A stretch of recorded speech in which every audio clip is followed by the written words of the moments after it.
Hi friends, இன்றைக்கி mini vlog டே 3ல் நம்ம என்ன பார்க்க போகிறோன்னா சாம்பார் சாதம் பண்ணுறது தான் பார்க்க போகிறோம். சாம்பார் சாதத்துக்கு உங்களுக்கு என்ன காய்கறிலாம் பிடிக்குமோ நீங்கள் அதை சேர்த்துக்கிடலாம்.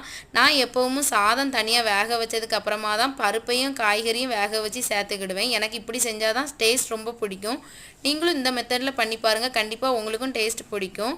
எல்லாம் நல்லா வெந்ததுக்கு அப்புறமா அரைச்ச மசாலாவையும் சேர்த்துக்கலாம். நான் இன்றைக்கி மசாலாவுக்கு தேங்காய், சீரகம், கொஞ்சம் பூண்டு, புளி, சாம்பார் பொடி எல்லாம் சேர்த்து கொஞ்சம் லேசாக தண்ணி ஊற்றி அரைச்சி எடுத்துக்கிட்டேன். ரொம்ப மையாக அரைக்க வேண்டாம்.